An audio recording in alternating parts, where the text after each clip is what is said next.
pembahasan 3 perkara tadi. 3 poin tersebut akan kita bahas kembali dan juga nanti ada tambahan faidah yang lainnya insyaallah. Jamaah sekalian rahimani wa rahimakumullah. Pada malam hari ini kita akan masuk pada rukun iman yang kedua, yaitu beriman kepada para malaikat. Al-imanu bil malaikah. Beriman kepada para malaikat. Siapa mereka para malaikat? Wal malaikatu khalqun min khalqillahi azza wa jal. Para malaikat merupakan makhluk dari makhluk-makhluk Allah azza wa jal. Wa jundun min junudih. Dan merupakan pasukan dari pasukan-pasukannya Allah Subhanahu wa taala. La ya'suna Allah tabaraka wa ta'ala ma amarahum wa yaf'aluna ma yu'marun. Mereka tidak pernah mendurhakai Allah tabaraka wa ta'ala atas apa yang Allah perintahkan kepada mereka. Jadi mereka tidak pernah membangkang terhadap perintah Allah, wa yaf'aluna ma yu'marun, dan mereka senantiasa melaksanakan apa yang Allah perintahkan kepada mereka. La ya'lamu iddatahum illa alladhi khalaqahum tabaraka wa ta'ala. Dan tidak ada yang bisa mengetahui jumlah para malaikat kecuali yang menciptakan malaikat, yaitu Allah Subhanahu wa ta'ala. Jadi kita tidak bisa mengetahui secara persis jumlah para malaikat, karena saking banyaknya jemaah. Nanti insyaallah akan kita lewati pembahasannya terkait dengan beberapa dalil yang menunjukkan akan banyaknya jumlah para malaikat.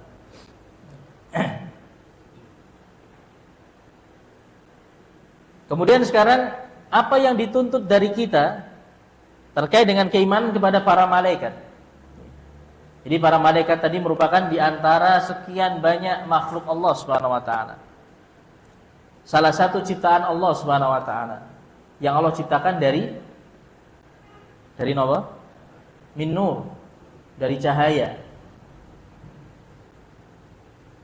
Dan para malaikat ini tidak pernah membangkang kepada Allah, tidak pernah tidak melaksanakan perintah Allah. Jadi ketika Allah perintah, pasti mereka taat, tidak pernah bermaksiat sekalipun kepada Allah Subhanahu wa taala. Itulah para malaikat. Nah, sekarang apa yang dituntut dari kita terkait dengan keimanan kepada para malaikat? Wal matlubu minna fi babil imani bil malaikah an nu'mina bil malaikati ijmalan fima ujmil. Dan yang dituntut dari kita terkait dengan keimanan kepada para malaikat adalah kita yang pertama, kita beriman kepada para malaikat secara mujmal, secara umum. Jadi apa yang disebutkan tentang para malaikat secara umum kita meyakininya. Wa tafsilan fima fussila. Dan yang kedua, kita juga beriman kepada para malaikat terkait dengan apa yang dijelaskan tentang rincian para malaikat, yang dirincikan, yang didetailkan pembahasannya. Jadi pembahasan terkait dengan para malaikat itu ada 2 macam, 2 jenis. Yang pertama pembahasan secara umum, penyebutan para malaikat secara umum, tidak dikhususkan antara satu dengan yang lainnya, jadi secara umum. Yang kedua, pembahasan tentang para malaikat secara khusus, terkait dengan nama-nama sebagian malaikat, terkait dengan sebagian ciri-ciri malaikat yang disebutkan dalam dalil, dan juga terkait dengan tugas sebagian para malaikat yang juga disebutkan dalam dalil. Jadi nanti pembahasan kita terkait dengan beriman kepada para malaikat, ada keimanan secara mujmal, secara umum, ada keimanan secara khusus.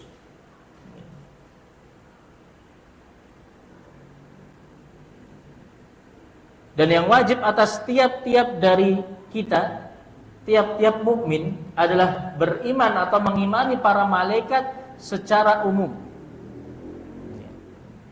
Artinya kita wajib meyakini bahwasanya di alam semesta ini ada makhluk Allah yang namanya malaikat, yang Allah ciptakan, termasuk makhluk gaib yang tidak bisa ditangkap oleh panca indera kita.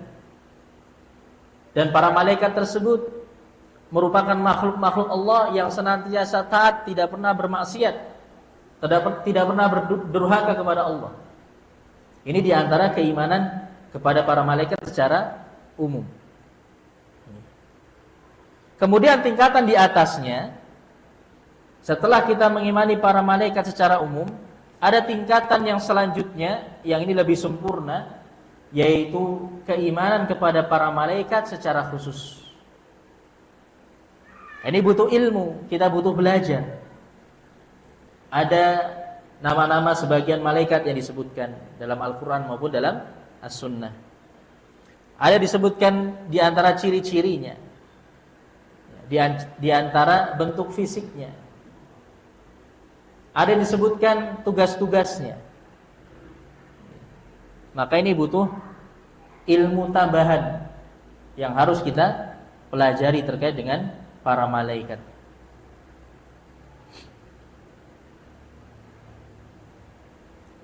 Kemudian famathalan contohnya, atau di sini saya lanjutkan tadi belum selesai kalimatnya.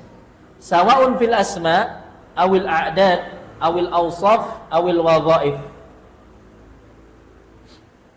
Ya, tadi keimanan kepada para malaikat secara umum dan juga keimanan kepada para malaikat secara khusus, secara detail. Ya, ini terkait dengan nama-nama mereka, jumlah mereka, sifat-sifat mereka, maupun tugas-tugas mereka. Ya, tugas-tugas para malaikat.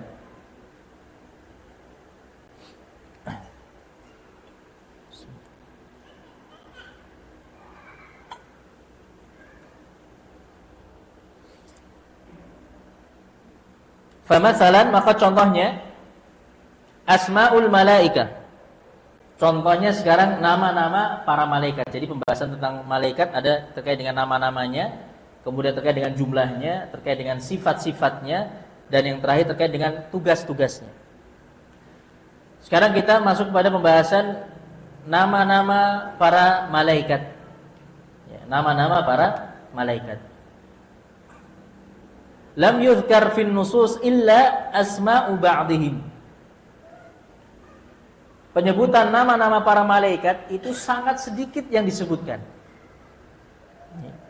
Hanya sebagian kecil yang Allah sebutkan nama-namanya di antara sekian banyak para malaikat yang Allah ciptakan. Mithlu, contohnya Jibril.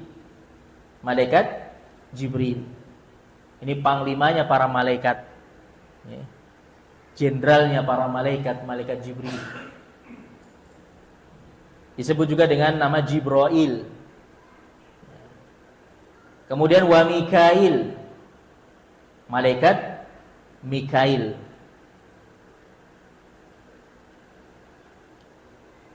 Wa Israfil, ada juga malaikat Israfil. Kalau malaikat Mikail tadi tugasnya apa? Apa? Membagi rizki, ya. Membagi-bagi rizki dan juga menurunkan hujan. Itu tugas malaikat Mikail. Kemudian malaikat Israfil, apa tugasipun? Apa? Meniup as-sur, trompet sangkakala, trompet kiamat nanti. Ketika ditiup, maka terjadilah hari kiamat. Tiupan pertama, penanda datangnya hari kiamat. Semua makhluk binasa, alam semesta hancur. Kemudian tiupan yang kedua, tiupan kebangkitan. Semua makhluk Allah bangkitkan. Berpindahlah kepada alam akhirat. Kemudian nama yang lain yang juga disebutkan wa Malik, malaikat Malik. Napa tugasipun? Penjaga neraka, ya Malik. Penjaga neraka disebutkan di dalam Al-Qur'an juga. Malik ini merupakan sahibu jahannam, penjaga neraka jahannam. Malik. Wa Munkar wa Nakir, Munkar, Nakir, penjaga kubur yang akan menanyakan di alam kubur pada tiap hamba, bertanya tentang 3 pertanyaan: man rabbuka, wa ma dinuka, wa man nabiyuka. Siapa Rabbmu? Siapa Tuhanmu? Apa agamamu? Siapa nabimu? Ini 3 pertanyaan yang akan ditanyakan kepada tiap-tiap dari kita. Ditanyakan oleh Munkar dan Nakir. Ini diantara nama-nama para malaikat jamaah sekalian rahimani wa rahimakumullah yang disebutkan di dalam dalil-dalil yang sahih. Jadi hanya sebagian kecil saja. Mungkin ada yang lain? Malaikat Ridwan. Ya, malaikat Ridwan, penjaga surga. Malaikat Ridwan ini ada khilaf di antara para ulama juga terkait dengan penamaan ini. Ada juga yang banyak dikenal apa? Raqib Atid. Ya, malaikat Raqib Atid yang mencatat amal kebaikan dan amal keburukan. Ini juga diperselisihkan oleh para ulama apakah ini nama bagi kedua malaikat tersebut ataukah ini sifat mereka. Yang Allah sebutkan di dalam Al-Qur'an, ma yalfidhu min qaulin illa ladaihim raqibun atid. Tidak ada satupun ucapan yang mereka ucapkan kecuali di sisi mereka ada raqib dan atid. Yang benar ini hanyalah sifat bagi malaikat tersebut. 2 malaikat pencatat amal, raqibun senantiasa menyertai kita, senantiasa mengawasi kita, atidun tidak pernah meninggalkan kita. Ya. Tidak pernah lalai dari apa yang kita ucapkan dan apa yang kita lakukan. Ini sifat bagi kedua malaikat tersebut, sama-sama raqib, atid. Ada yang di kanan, ada yang di kiri. Yang kanan mencatat amal kebaikan, yang kiri mencatat amal keburukan. Napa malih? Nama para malaikat ada yang dikenal juga apa? Israel. Malaikat Israel, pencabut nyawa, tapi ini juga dalilnya lemah. Ya, dilemahkan oleh para ulama. Karena yang disebutkan di dalam Al-Qur'an juga hanya malakul maut, malaikat maut. Nanti akan kita lewati ayatnya insyaallah. Fahadil asma at-tafsiliyah allati waradat fil kitab aw waradat fis sunnah nu'minu biha tafsilan kama waradat.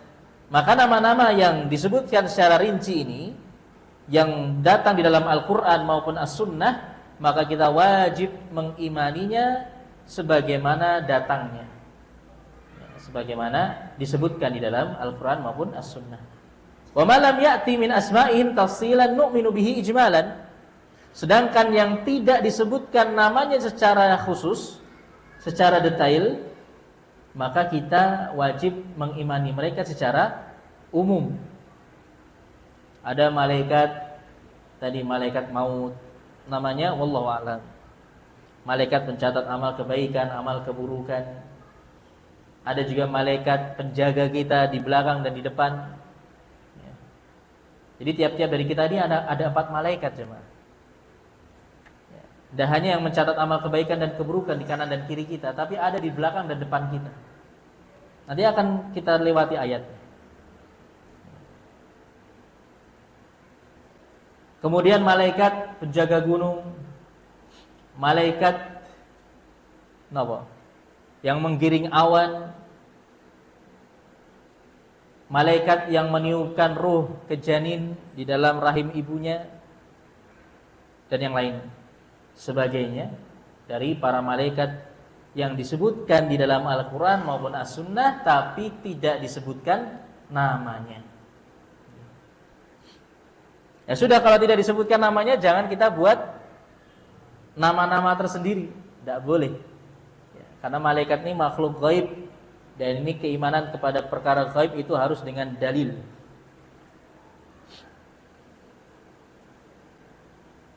Fanu'minu anna lillahi azza wa jal malaika, maka cukup kita mengimani bahwasannya Allah memiliki para malaikat secara umum tadi yang tidak kita ketahui namanya.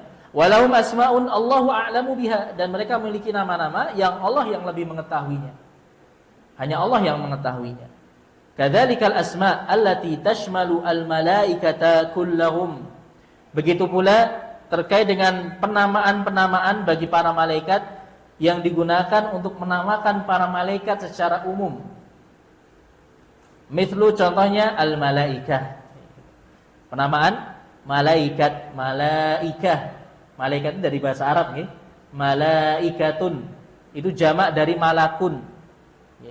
Jadi bentuk mufradnya, bentuk tunggalnya dari kata malaikat itu malakun dalam bahasa Arab.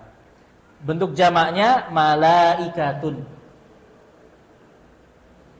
Al-malaikah ini penamaan bagi seluruh malaikat, dinamakan malaikah, para malaikat. Ada juga penamaan al-kiramul bararah. Ya, al-kiramul bararah. Yang mulia lagi al-bararah. Ya, al-kiram itu yang memiliki kemuliaan, al-bararah itu yang senantiasa taat kepada Allah. Ya. Disebutkan ini ya dalam Al-Qur'an juga dalam surat Abasa. Rasulullah, para utusan Allah. Jadi terkadang para malaikat itu juga disebutkan di dalam Al-Quran dengan sebutan Rasulullah, para utusan Allah. Diutus oleh Allah dengan tugas-tugasnya masing-masing. As-safarah, ya, as-safarah ini bisa diartikan juga utusan, delegasi, ya, yang Allah utus dengan tugas-tugas tertentu. Maka ini beberapa penamaan dari para malaikat secara umum yang Allah sebutkan di dalam Al-Qur'an. Fa kullu ma jaa tafsilan 'anil malaika fi ma yata'allaqu bi asma'ihim nu'minu bihi. Sedangkan semua dalil yang datang yang menyebutkan tentang nama-nama para malaikat secara khusus, maka kita wajib mengimani seluruhnya. Ya, wajib kita mengimani seluruhnya.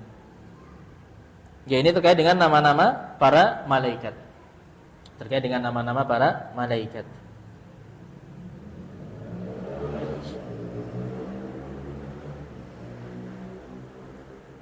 Dan tadi juga belum semuanya disebutkan ya, para malaikat yang disebutkan namanya.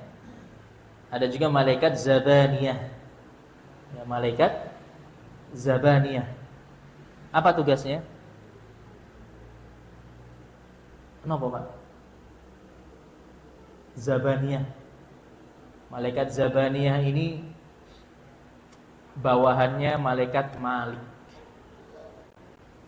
Ya, malaikat zabaniyah ini yang tugasnya menyiksa para penghuni neraka. Dalam surat Naba disebutkan? Surat Naba? Naba? Al-A'la. Al-A'la. Al-Alaq. Sanad'uz zabaniyah. Setelah kami akan panggilkan malaikat zabaniyah. Wa ausaful malaika. Sekarang sifat-sifat para malaikat. Sifat-sifat para malaikat, ciri-ciri para malaikat.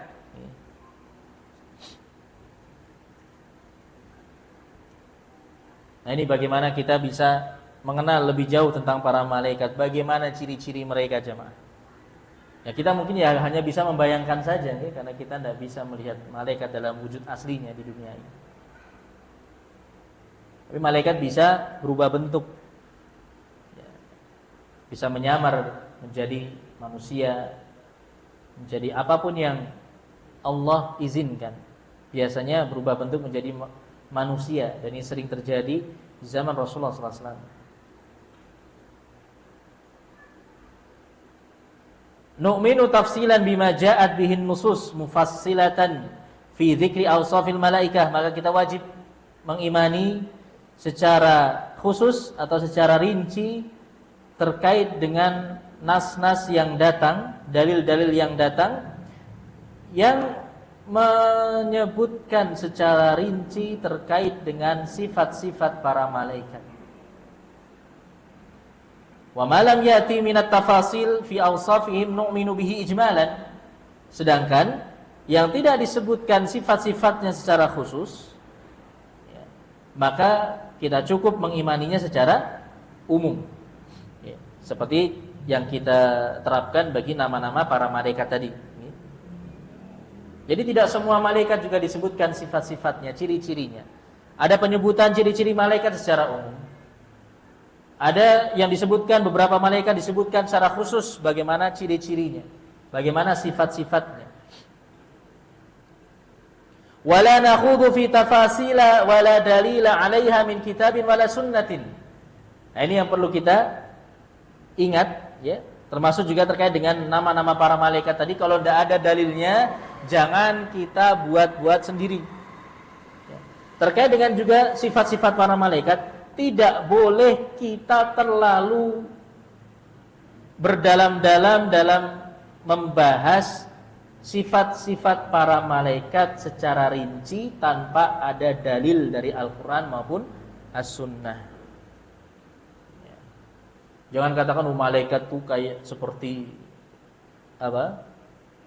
Lelaki yang ganteng, yang rupawan, punya 2 sayap, ya. Bawa tongkat misalnya. Yang seperti yang digambarkan oleh orang-orang kafir itu. Ya kan, mereka kan sangat berani ketika menggambarkan malaikat Gabriel, malaikat Jibril itu seperti ini. Ya. Ada malaikat Mikail seperti ini. Mereka gambarkan. Ya. Kita tidak boleh seperti itu. Orang-orang beriman, kaum muslimin tidak boleh seperti itu. Ya, tidak boleh kita menetapkan sifat-sifat bagi para malaikat tanpa dalil. Walihada la yajuzu lil insan an yasifal malaika bi ayyi wasfin illa bidalil. Oleh karena itu tidak boleh bagi seorang untuk mensifati para malaikat dengan sifat apapun tanpa dalil. Li'annahum ghaib, karena para malaikat makhluk ghaib. Wa wasilatuna fi ma'rifati hadzal ghaib min khilalil wahyi.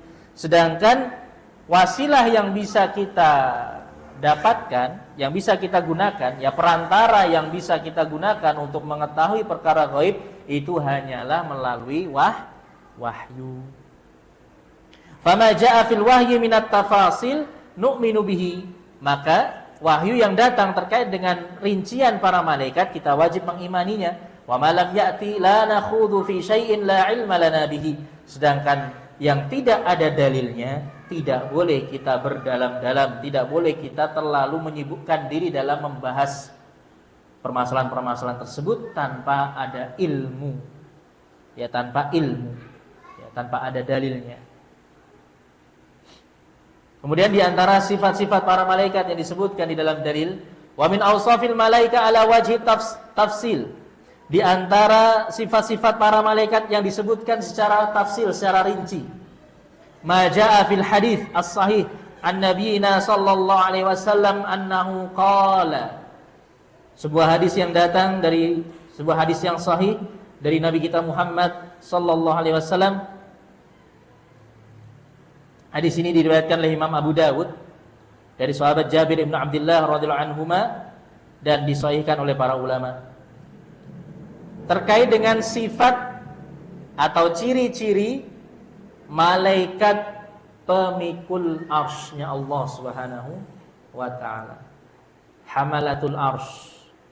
Para malaikat pemikul arsy-Nya Allah. Rasulullah sebutkan, "Udzinali an uhadditsa an malakin min malaikatillahi min hamalatil arsy."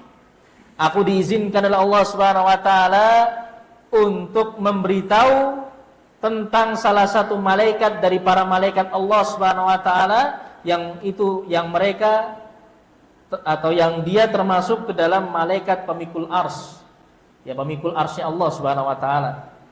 Jadi disebutkan bagaimana keadaan fisik salah satu dari para malaikat pemikul arsy Allah Subhanahu wa taala.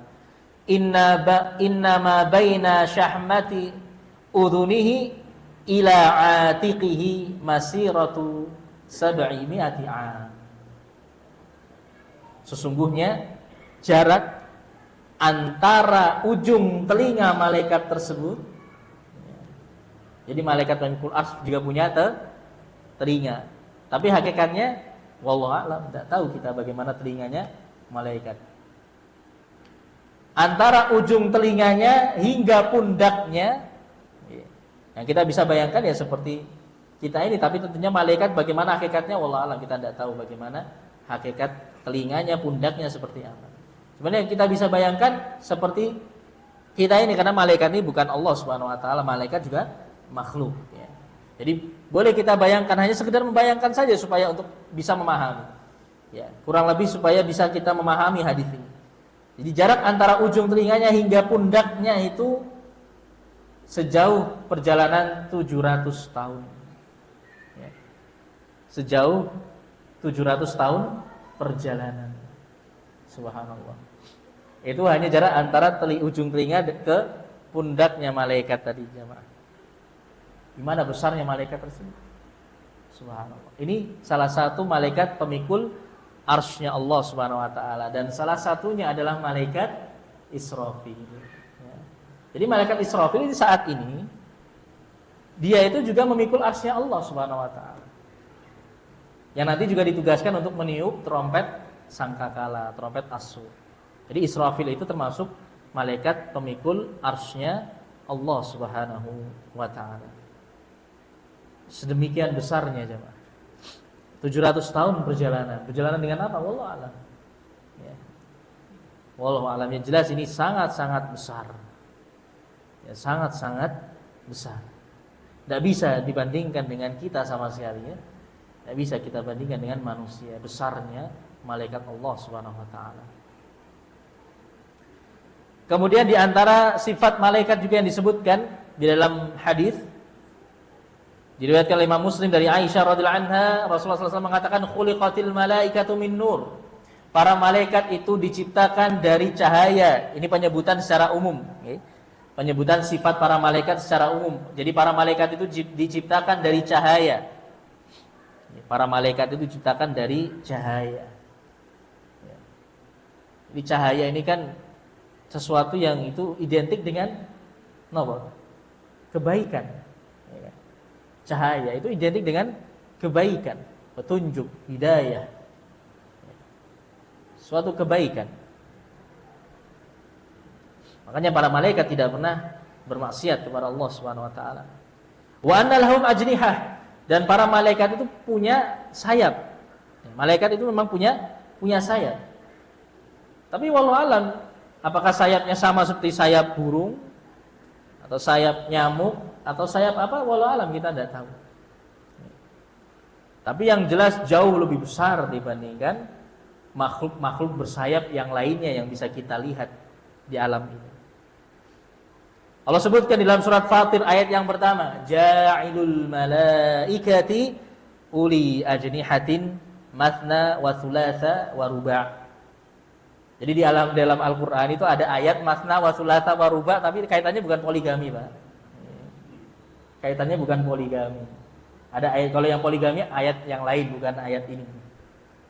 Sama-sama mathna, thulatha, ruba juga. Ya. Kalau yang poligami kan fankihu ma qabalakum minan nisa'i mathna wa thulatha wa ruba. Ya. Jadi kalau dengar ayat mathna wa thulatha wa ruba, jangan langsung dipahami, oh ini ayat poligami. Baik. Jadi ayat ini penyebutan tentang jumlah sayap para malaikat. Ja'ilul malaikati, Allah lah yang menciptakan para malaikat, rusulan sebagai utusan-utusannya, uli ajnihatin, yang memiliki sayap-sayap, masna wa thulatha wa ruba'. Ada yang 2, ada yang 3, ada yang 4, ada yang lebih dari itu. Yazidu fil khalqi ma yasha. Allah menambah kepada ciptaannya sesuai dengan kehendaknya. Jadi ada 2, 3, 4 dan lebih dari itu. Jadi yang jelas dalam ayat ini Allah menyebutkan para malaikat itu punya sayap. Ya. Tapi sayapnya seperti apa? Wallahu alam, kita tidak tahu. Jangan kemudian dibayangkan seperti gambaran-gambaran orang-orang kafir itu. Qala Abdullah ibnu Mas'ud radhiyallahu anhu. Nah, sekarang disebutkan secara rinci sayap salah satu malaikat Allah Subhanahu wa taala. Kalau tadi secara umum para malaikat itu punya sayap. Ya, ada yang minimalnya 2 tadi disebutkan. Ya. Sekarang ada salah satu malaikat Allah Subhanahu wa taala yang disebut oleh Rasulullah sallallahu alaihi wasallam bagaimana keadaan sayapnya. Ra'a Rasulullah sallallahu alaihi wasallam Jibril fi suratihi wa lahu 600 janahin kullu janahin minha qad saddal ufuq. Rasulullah sallallahu alaihi wasallam pernah melihat malaikat Jibril dalam bentuk aslinya. Masya Allah. Jadi Rasulullah itu pernah melihat malaikat Jibril dalam bentuk aslinya. Berapa kali? Berapa kali jamaah? Bapak Ibu? Mas-mas, Mbak-mbak, berapa kali?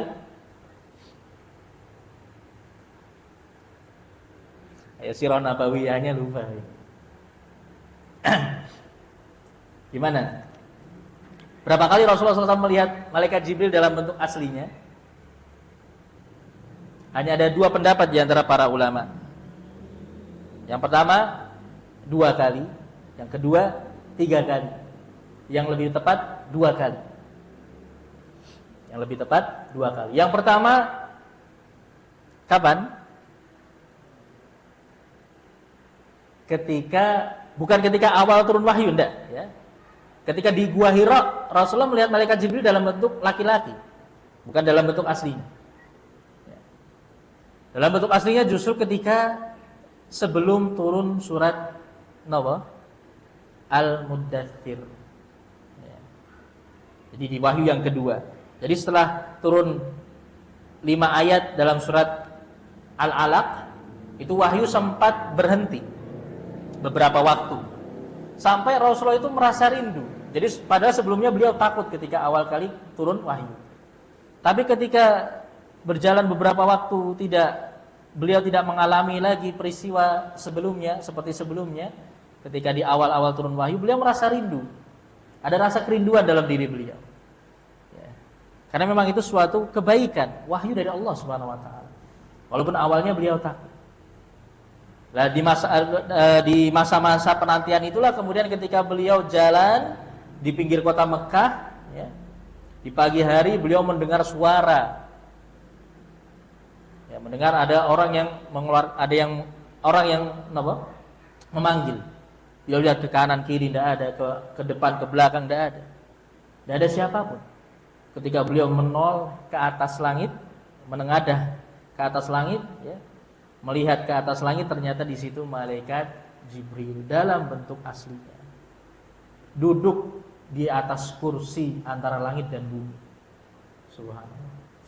Ya, kita tidak bisa bayangkan. Dan kalau seandainya ini bukan Rasulullah yang sebelumnya sudah dipersiapkan untuk mengalami peristiwa seperti ini dengan dibongkar dada beliau ketika masih kecil, ya kan? Dicuci jantung beliau, dibersihkan dari bagian syaitan dalam diri beliau, mungkin tidak ada yang mampu mengalami peristiwa seperti ini, jemaah. Melihat malaikat Jibril dalam bentuk aslinya, mungkin nggak ada yang mampu untuk mengalaminya di antara kita. Jantung kita udah copot mungkin.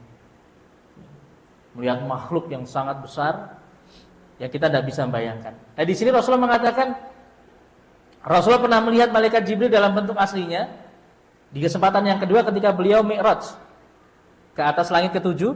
Di samping Sidratul Muntaha beliau melihat malaikat Jibril dalam bentuk aslinya. Jadi 2 kali beliau melihat malaikat Jibril dalam bentuk aslinya. Subhanallah. Dan hanya beliau saja yang pernah melihat malaikat Jibril dalam bentuk aslinya.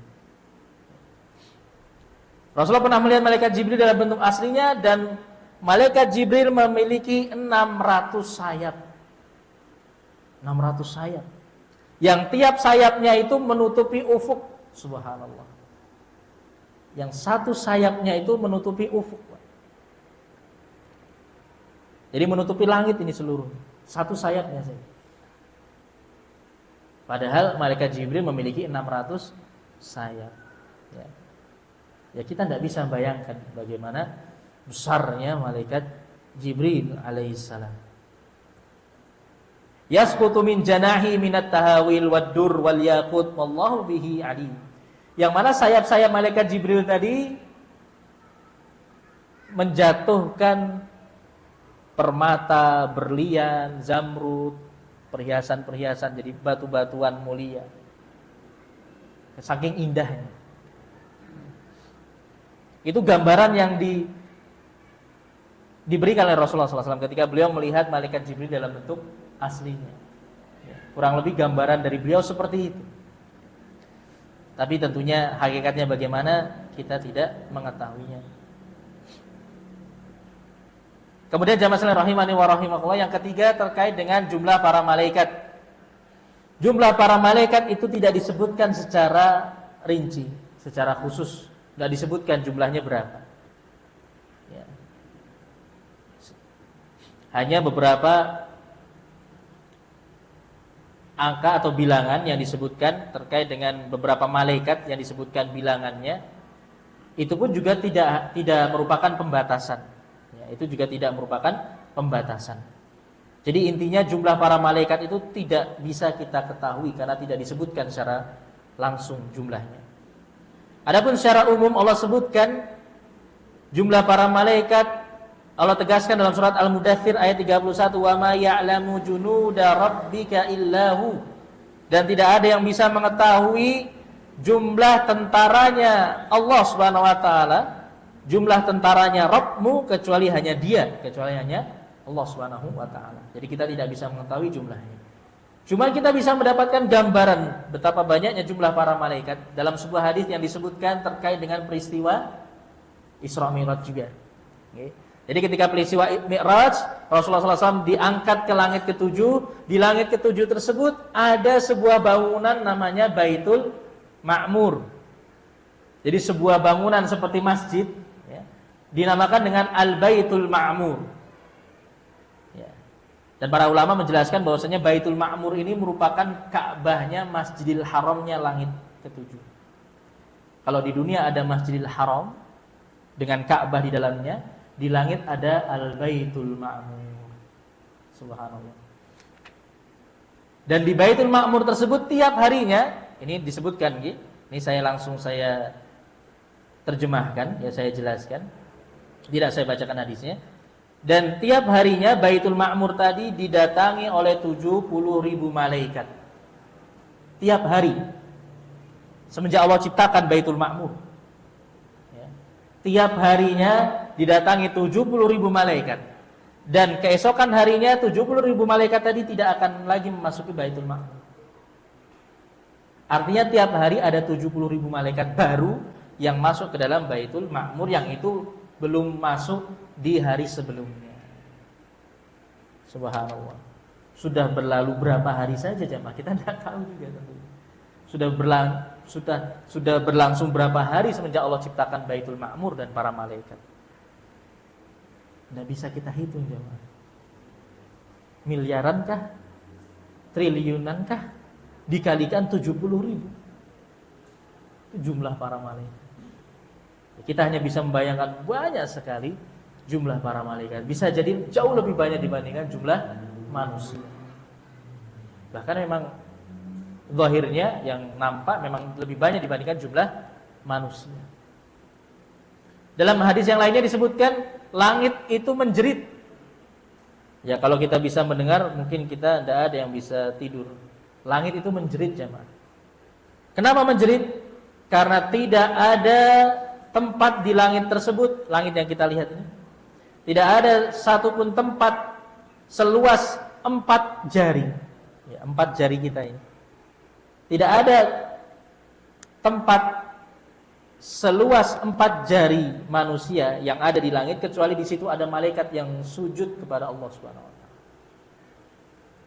Artinya sebenarnya langit ini penuh dengan malaikat-malaikat Allah yang sujud kepada Allah. Cuman kita tidak bisa melihatnya. Kalau kita bisa melihatnya, nggak bisa hidup kita. Makanya kita diberi batasan terkait dengan panca indera kita, itu juga untuk kemaslahatan kita jemaah. Kalau kita diperlihatkan semua perkara-perkara gaib, Ya, di mana letak keimanan? Kalau sudah bisa kita lihat, bagaimana letak ujian bagi orang-orang yang beriman. Kemudian yang terakhir terkait dengan jumlah para malaikat. Ini sebuah hadis yang tentunya menjadi renungan bagi kita semua jamaah, terkait dengan jumlah para malaikat yang menarik neraka jahanam. Jadi dalam sebuah hadis yang sahih, Rasulullah menyebutkan bahwasannya di hari kiamat nanti neraka jahanam akan didatangkan. Yu'ta bi jahannam yauma idzin la sab'una alfa zimam. Di hari tersebut, di hari kiamat akan didatangkan neraka jahanam yang memiliki 70.000 tali kekang. 70.000 tali kekang. Jadi seperti rantai untuk menarik neraka jahanam tadi. Ma'a kulli zimamin sab'una alfa malakin yajurrunaha. Di mana tiap tali kekang tadi digeret, dipegang oleh 70.000 malaikat. Subhanallah. Jadi totalnya ada 4,9 miliar malaikat yang menarik neraka jahanam. Kita tidak bisa membayangkan betapa besarnya neraka jahanam dan betapa mengerikannya neraka jahanam. Kenapa dipegang?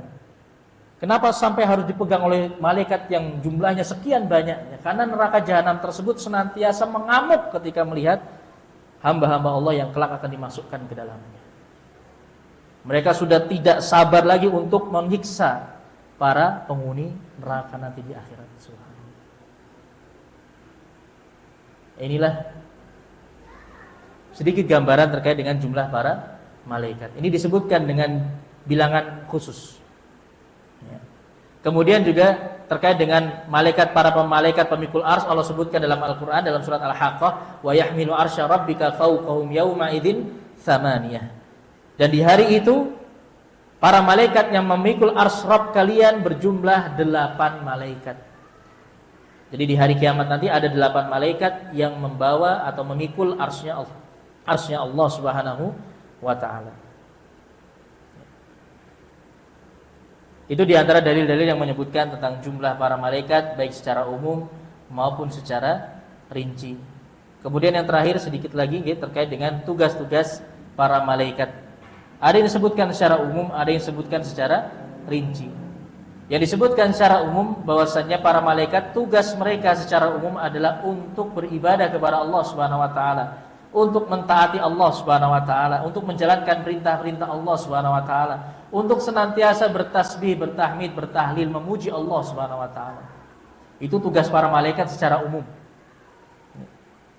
Adapun secara khusus, maka disebutkan di antaranya malaikat Jibril, pembawa wahyu, yang ditugaskan untuk membawa wahyu kepada para nabi dan para rasul, menjadi perantara antara Allah Subhanahu wa taala dengan para utusannya dari kalangan dari kalangan manusia. Kemudian juga ada malaikat maut yang ditugaskan untuk mencabut nyawa, sebagaimana Allah sebutkan dalam surat As-Sajdah ayat yang 11, qul yatawaffakum malakul mautil ladzi wukila bikum. Katakanlah, kelak kalian akan diwafatkan oleh malaikat maut yang telah ditugaskan untuk mencabut nyawa kalian. Maka di ayat ini hanya disebutkan malakul maut tanpa nama khusus. Kemudian juga ada malaikat yang ditugaskan untuk mencatat amal kebaikan dan amal keburukan. Ada juga 2 malaikat yang ditugaskan untuk menjaga seorang hamba dari arah depan dan arah belakang. Allah sebutkan dalam surat Ar-Ra'd ayat 11. Ya, mungkin banyak di antara kita yang belum tahu tentang ini. Ada 2 malaikat yang menjaga kita di depan dan di belakang. Lahu mu'aqibatum min baini yadayhi wa min khalfihi yahfazunahu min amrillah. Hamba tersebut memiliki 2 malaikat yang ada di depan dan di belakangnya yang melindungi mereka dari ketetapan Allah Subhanahu wa taala. Ya.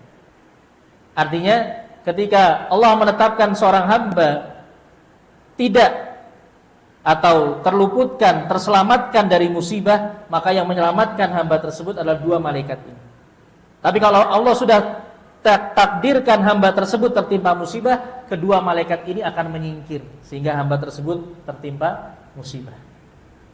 Ya, ini yang dijelaskan oleh para malaikat, oleh para ulama.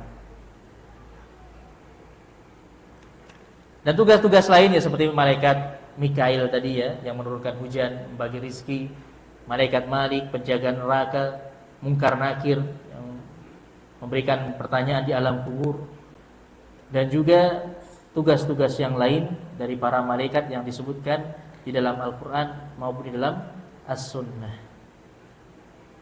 Dan juga yang terakhir di sini jamaah sekalian rahimani wa rahimakumullah, sebelum saya tutup, juga ada di antara para malaikat yang Allah tugaskan untuk menghadiri majelis ilmu. Menghadiri majelis ilmu yang kita hadiri saat ini. Ya, mungkin hadisnya sudah sering kita dengar, majtama'a qaumun fi baitin min buyutillah yatluna kitaballah wa yatadarasunahu bainahum illa nazalat alaihimus sakinah wa ghasyiyatuhumur rahmah wa hafathumul malaikah wa dzakarahumullahu fi man indah. Tidaklah ada suatu kaum yang berkumpul di salah satu rumah dari rumah-rumah Allah yang mereka mempelajari Al-Qur'an, membaca Al-Qur'an, mempelajari Al-Qur'an, mempelajari ilmu agama, kecuali akan turun kepada mereka ketenangan, akan diliputi oleh rahmat dari Allah, akan dinaungi oleh para malaikat, dan akan disebut-sebut namanya di sisi Allah Subhanahu wa taala, di sisi para malaikat yang ada di dekat Allah Subhanahu wa taala. Dan juga dalam hadis yang lainnya disebutkan bahwasanya para malaikat itu man salaka tariqan yaltamisu fi ilman sahalallahu lahu bihi tariqan ilal jannah wa innal malaikah. Nah, ini ada tambahannya sebenarnya ya. Wa innal malaikah la tad'u ajnihataha ridan li talibil ilm. Barang siapa yang menempuh suatu jalan untuk menuntut ilmu, maka Allah akan mudahkan baginya jalan menuju surga. Ada tambahannya. Mungkin yang sering kita dengar cuma sampai di sini, ada tambahannya. Wa innal malaikah la tad'u ajnihataha ridan li talibil ilm. Dan sesungguhnya para malaikat akan menundukkan sayap-sayap mereka, subhanallah. Mereka akan menundukkan sayap-sayap mereka di depan para penuntut ilmu. Di depan para penuntut ilmu, karena ridho dengan apa yang mereka lakukan, subhanallah. Saat ini memang kita tidak bisa melihat jemaah. Ya, saat ini kita tidak bisa melihat, tapi kita harus yakin di sekitar kita saat ini, insya Allah ada para malaikat yang sedang menaungi kita dengan sayap-sayap mereka, dan mereka merendahkan sayap-sayap mereka di hadapan kita. Karena penghormatan, pemuliaan kepada para penuntut ilmu. Inilah mulianya majelis ilmu, mulianya ilmu agama. Makanya tentunya kita harus terus bersemangat untuk menghadiri majelis ilmu. Wallahu a'lam bishawab. Mungkin ini yang bisa kita pelajari pada kesempatan malam hari ini terkait dengan keimanan kepada para malaikat. Insyaallah nanti pertemuan berikutnya kita akan lanjutkan keimanan yang ketiga, yaitu beriman kepada kitab-kitab Allah Subhanahu wa taala. Mungkin ada pertanyaan sebelum saya tutup? Ya, semoga tidak ada. Oke, Pak.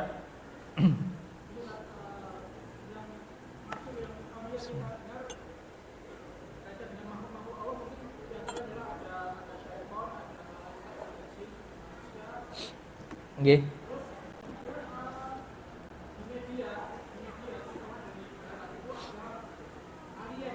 Alien. Masyaallah. Nggih. Alien. Ini bagi kita yang senang membahas tentang masalah-masalah seperti ini, jadi pembahasan yang menarik sepertinya tentang alien.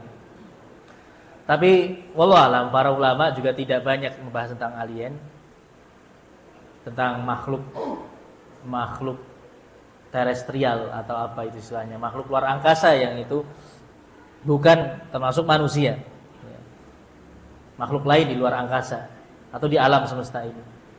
Walau alam, masalah seperti ini masalah yang tidak perlu kita terlalu mendalam dalam membahas. Tidak perlu kita terlalu menghabiskan waktu untuk mencari tahu tentang keberadaan alien. Ada pernah saya baca buku ya, ini menarik, pembahasan tentang alien tapi dilihat dari dalil. Dari pembahasan dalil-dalil oleh salah seorang ustadz di mana? Di wilayah Soreang, Bandung ya. Siapa nama beliau? Abu Abdillah As-Suryanji atau siapa nama beliau ya? Ustadz Rikrik kalau tidak salah. Ustadz Rikrik Auliaur Rahman. Beliau memang suka menulis tulisan-tulisan yang unik memang, tapi beliau bahas dengan dalil ya, bukan kemudian hanya berdasarkan teori, hanya berdasarkan apa enggak. Jadi beliau berdasarkan dalil, beliau berusaha mendudukkan perkara yang banyak viral di tengah-tengah masyarakat, tengah-tengah manusia dengan dalil. Di antara tentang alien. Bahkan beliau menulis dalam beberapa seri. Ya. Dan itu beliau bawakan dalil-dalil yang ada. Jadi kesimpulannya kemungkinan besar alien ini adalah bangsa jin. Yang mereka memang teknologinya jauh melebihi manusia. Dan mereka memiliki kemampuan yang jauh di luar kemampuan manusia. Dan mereka bisa berubah bentuk dengan bentuk apapun yang mereka kehendaki dengan seizin Allah Subhanahu wa ta'ala. Sudah selesai. Tidak perlu kita bingung, wah ini alien ini nanti akan menguasai bumi, akan datang bisa menyulik manusia gitu kan, yang seperti di film-film itu. Tidak perlu kita sampai berpikiran seperti itu. Yang paling dekat seperti itu, ya mereka bangsa jin. Karena disebutkan dalam dalil-dalil yang hanya jin, malaikat, manusia yang ada di alam semesta ini. Penduduk langit, ya ada juga disebutkan penduduk langit. Ini juga di antara para ulama, mereka juga berbeda pendapat. Adakah penduduk langit selain malaikat? Ya kemudian ada asumsi ada alien dan yang lainnya itu. Tapi yang jelas ini permasalahan yang tidak perlu kita bahas secara secara detail, secara secara rinci dan kemudian menghabiskan waktu kita. Ya cukup kita yakini bahwasannya memang ada makhluk lain di alam semesta ini selain kita. Ya, mereka lah bangsa jin yang kita ketahui. Ya, yang bisa jadi memang mereka itulah yang kemudian menampakkan diri dalam bentuk ada UFO, ada benda-benda yang tidak dikenal atau penampakan makhluk yang tidak dikenal yang bentuknya kemudian dianggap itu sebagai alien. Jin bisa untuk berubah bentuk menjadi bentuk-bentuk seperti itu. Wallahu a'lam bishawab. Mungkin itu gimana yang bisa saya sebutkan. Jadi termasuk perkara yang tidak perlu kita perdebatkan, tidak perlu kita menghabiskan waktu untuk membahasnya. Mungkin ini yang bisa kita belajar. Satu lagi Pak. Kita tahu mayoritas akan kemudian dia itu membuat ilustrasi malaikat seperti pakai sayap, pakai sesuatu lainnya. Mungkin dia itu mengambil dari kitab mata-mata mohon dijelaskan. Iya. Wallahu alam ya Pak ya. Secara jelasnya saya sendiri juga belum pernah membaca Injil, belum pernah membaca Alkitab. Jadi saya juga tidak tahu apakah di kitab mereka disebutkan gambaran secara eksplisit, secara rinci bagaimana ciri-ciri malaikat, bagaimana bentuknya. Wallahu alam saya sendiri tidak tahu. Tapi kalau seandainya memang disebutkan, tentunya itu kan dalam kitab suci mereka sudah banyak dikarang oleh mereka sendiri. Ya bukan wahyu dari Allah Subhanahu wa taala sebagaimana dahulu yang diturunkan kepada Nabi Isa alaihissalam. Ya, dan mereka memang sangat-sangat vulgar dalam menyampaikan, dalam memvisualisasikan perkara-perkara gaib. Jangankan malaikat, Tuhan saja digambarkan oleh mereka. Ya, dalam film mereka kan ada menggambarkan Tuhan seperti subhanallah. Tuhan digambarkan seperti itu ya orang aktor yang memperagakan itu kemudian dianggap sebagai gambaran Tuhan. Ya kan mereka sebebas itu pemikiran mereka dalam beragama. Ya, makanya banyak orang-orang Nasrani, orang-orang Kristen mereka yang sudah mulai tidak percaya dengan agama mereka sendiri. Ya, karena agama mereka terlalu bebas seperti itu. Ya. Ini mereka sendiri mengakui bahwa Islam satu-satunya agama yang paling konservatif. Ya, yang paling menjaga kemurnian ajarannya. Ya, mereka saja mengakui hal tersebut. Makanya kita harus berusaha untuk bangga menjadi seorang muslim dan kita berupaya untuk istiqomah di atas keislaman hingga ajal menjemput kita. Wallahu a'lam bishawab. Mungkin itu nggih Bang yang bisa saya sampaikan jawabannya. Pripun? Nggih, ringkas saja Bang nggih. Ganti nggih.